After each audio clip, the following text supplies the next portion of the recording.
नहीं नहीं ma'am ma'am एक मिनट, अब पहले गौर से बात सुनिएगा, फिर आप मुझे टोकिएगा, मुझे कोई एतराज नहीं होगा। हाँ बोलिए बोलिए, आप पूरी बात पहले सुन लीजिएगा प्लीज।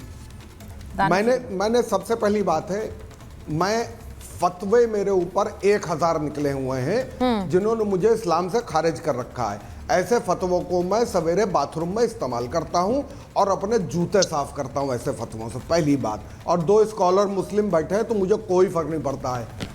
इस देश के सबसे बड़े मुस्लिम स्कॉलर को बैठा लीजिए। आपको मैं बता दूं, आप जब ये कह रहे हैं तो एक्सप्रेशंस जो सबके चेहरे पर हैं वो बड़े इंटरेस्टिंग हैं। पहली बात, वो एक्सप्रेशंस बड़े इंटरेस्टिंग है और मैं इसलिए बोल रही हूँ क्योंकि दोनों ही तरफ गले में आप देख चुकी है 100 बार। हाँ। आप 100 बार देख चुकी है, फिर भी दिखा रहा हूँ रुद्राक्ष की माला पहना हूँ। तो ये बड़ी अच्छी बात है, आप रुद्राक्ष की माला पहन रहे हैं तो अच्छी बात है। मैं यही तो कहती हूँ, यही तो भारत है, यही तो भारत है और इसीलिए पूछ रही हूँ।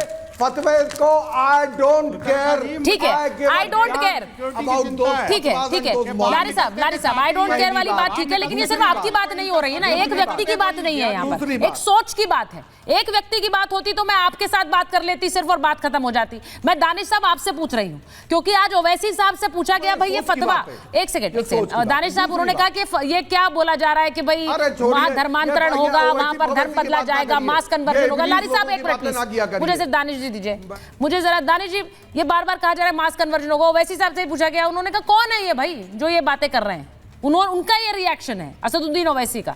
तो अब मैं आपसे पूछना चाहती हूं कि इस तरह की चिट्ठी लिखना, इस तरह के प्रयत्न करना, ये सिर्फ एक कुंभ को लेकर एक छवि धूमिल करने की कोशिश नहीं लगती है आपको? देखिए मैं आपको एक बात बताऊं सुचारिता जी, मेरी सुबह रिजवी साहब से भी बात हुई थी, मैंने उनको कॉल किया और उनसे जानकारी ली कि दरअसल ये मामला क्या है। उन्होंने ये बताया कि वहां के स्थानीय अलग अलग अखबारों में ये चीजें आई और उसके बाद सोशल मीडिया पे भी मैंने देखा, इसलिए बाकायदा प्रशासनिक जिम्मेदारी, एक नागरिक के तौर पे उन्होंने अपनी जिम्मेदारी को समझा और योगी की सरकार को ये चिट्ठी लिखी। वो चिट्ठी लिखने का मतलब और मकसद जिस तरीके से भारतीय जनता पार्टी पेश करने की कोशिश कर रही है वो तर्क और मर्म पूरा अलग है कि भाई ये जो पूरा मामला है एक धार्मिक सौहार्द का वातावरण है और उसमें अगर इस तरीके की बातें निकल के आ रही हैं तो ये चीजें ध्यान पर नहीं, इससे सौहार्द कैसे खराब हो जाएगा भाई? ये बताइए कि कोई अगर कोई स्वधर्म में वापस आना चाहता है और वो भी कुंभ के पावन अवसर पर, तो उसे माहौल कैसे खराब होगा? नहीं हो पाएगी ऐसे। मैंने अरे इंटरप्ट नहीं करा भाई, मैं तो पूछ रहा हूँ आपसे यार। देखिए मैं जवाब, ये जो फतवा से जूते साफ करने वाले लोगों को आप क्या कहेंगे? मैं बताऊं, सुनिए मैं बताऊं, अरे मैं बताऊं सुनिए। देखिए मुझे सुचारिता जी मुझे ये बताइए कि क्या अब से पहले कुंभ के आयोजन नहीं हुए? क्या गैर भारतीय जनता पार्टी सरकारों में नहीं हुए?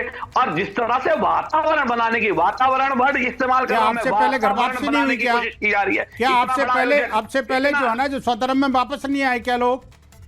आप मुझे बताइए, इतना बड़ा आयोजन क्या पहले कभी हुआ क्या? बहुत बड़ा आयोजन है ये। मैं कहना चाहता हूँ आखिरकार ये जो फतवा से जूते साफ कर रहे हैं उस पर आपके क्या विचार हैं? मुझे दानिश साहब सवाल, आप तो कह रहे हैं आपने शहाबुद्दीन रिजवी से बात कर ली, ओवैसी साहब कह रहे हैं उनको पता भी नहीं कौन है ये, वो कह रहे हैं मेरे को नहीं पता ये कौन है जो ये इस तरह की बातें कर रहे हैं। तो मेरा सवाल ये है कि अगर इस तरह की बातें होंगी तो उसका मतलब क्या है? यही पूछा जाएगा ना कि भाई आप क्यों कुंभ पर इस तरह के सवाल उठा रहे हैं और छवि धूमिल कर रहे हैं। मैं वही तो कहना चाह रहा हूं, अपनी बात तो मैं खत्म करूं। मैं आपको यही कहना चाह रहा हूं कि अब से पहले कई बार इस तरीके के आयोजन हो चुके हैं कुंभ के और अलग अलग सरकारों में रहे हैं। अब तक आज दिन तक कोई प्रॉब्लम क्रिएट नहीं हुआ, तमाम प्रोग्राम शांतिपूर्वक हुए, लेकिन जानबूझ के इस तरीके का नैरेटिव करने की कोशिश भारतीय जनता पार्टी करती है। क्योंकि सुनिए मैं उसका एग्जाम्पल भी दे दूंगा आपको, तो चारिता जी मैं उसका एग्जाम्पल भी दे दूंगा। आपको याद हो तो 2002 के दंगों के बाद बहुत शांति वाला वातावरण था, उसके बावजूद भी हर गरबे के आयोजन में बाकायदा पुलिस दिखाई जाती थी, बाकायदा पुलिस दिखाई। और चाहिएगा तो आपको वो भी मिल जाएंगे, विजुअल मिल जाएंगे, वीडियोस मिल जाएंगे, फोटो मिल जाएंगे, तमाम चीजें मिल जाएंगी। तो इस तरीके का एक पैनिक बनाने की कोशिश भारतीय जनता पार्टी हमेशा से करती आई है, उसमें कोई दो राय नहीं है। मुमताज जी को लीजिए स्क्रीन पर। मैं सिर्फ इसलिए ये सवाल पूछ रही हूं क्योंकि कुंभ को लेकर जो विवाद शुरू हुए उसमें पहले ये कहा गया कि देखिए कुंभ में मुसलमान ना जाएं, उसको लेकर एक फतवा जारी किया गया कि भाई वहां जाने की जरूरत नहीं है। और वहां पर कोई काम करने की जरूरत नहीं है, कोई नहीं जाएगा, फिर उसको लेकर भी एक टकराव हुआ मुमताज जी। अब सवाल ये हो रहा है, खबर ये भी आ रही है कि वक्फ की जमीन वाला दावा हो रहा है कि भाई यहाँ जितने में कुंभ किया जा रहा है इसमें कुछ जमीन तो वक्फ की है। इस बार कैसे आयोजन कर लिया पूछे बिना। अब मुझे ये बताइए, क्या ये एक विवादों का कुंभ बनाना चाह रहे हैं क्या? देखिए सुचारिता जी, जो लोग फतवा दे रहे हैं, जो लोग ऐसी बातें कर रहे हैं, चिट्ठी लिख रहे हैं, तो इनकी कुंडली निकाल लीजिए। ये सब भाजपा के लोग मिलेंगे आपको। ये सब उन्हीं के लोग हैं और ये जानबूझ करके इशू बना रहे हैं। इसमें कोई समझदार मुसलमान ये बात करेगा ही नहीं।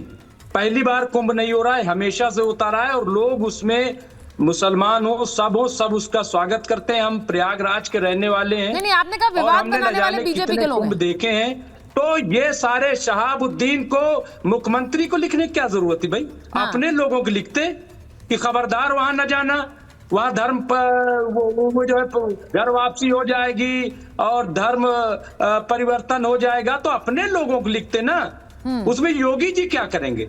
अगर कोई बनना चाहता है, एकदम मैं हिंदू बनना चाहता हूं, उसमें योगी जी क्या करेंगे? तो अगर आपको समझाना है, तबलीग जो करनी है तो अपने लोगों में करो ना, जा करके जो लोग ऐसा करना चाहते हैं। तो ये सब जो है एक दिखावा है, बनावटी चीजें हैं।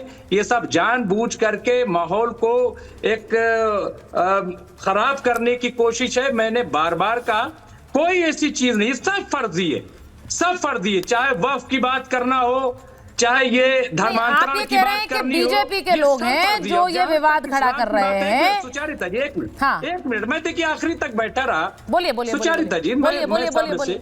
आज आप कह रहे हो सनातन धर्म, भाई कौन खत्म कर रहा था? आज पूरी दुनिया में इस्लाम फैल रहा है, तो जाहिर है कि इस्लाम में कुछ क्वालिटी होगी इसलिए फैल रहा है।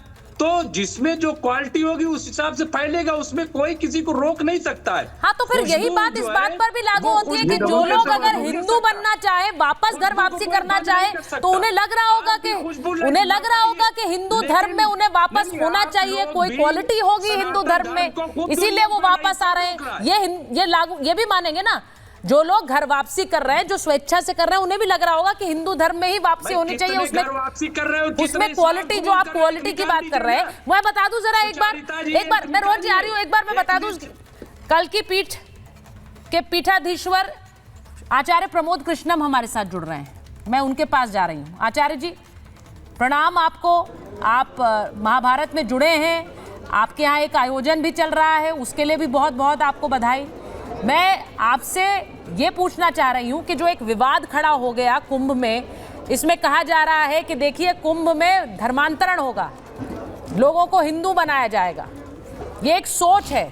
आपको लग रहा है, आपको क्या लगता है, इस तरह के विवाद कुंभ से क्यों जोड़े जा रहे हैं?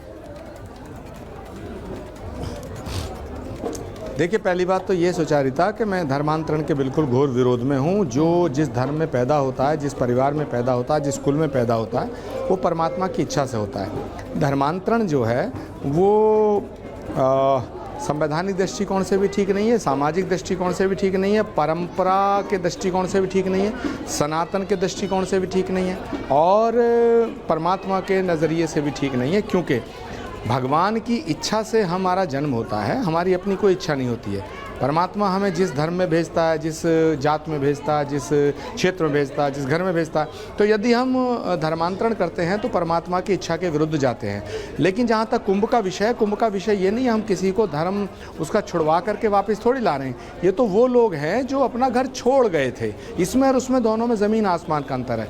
इसको धर्मांतरण नहीं कहा जाएगा, इसको तो घर वापसी कही जाएगी। अगर कोई स्वेच्छा से आना चाहता है, 200 साल पहले, 300 साल पहले, 400 साल पहले, 100 साल पहले किसी ने अगर अपना धर्म छोड़ दिया था, अपना परिवार छोड़ दिया था, अगर वो वापस आना चाहता तो उसका हम स्वागत करेंगे।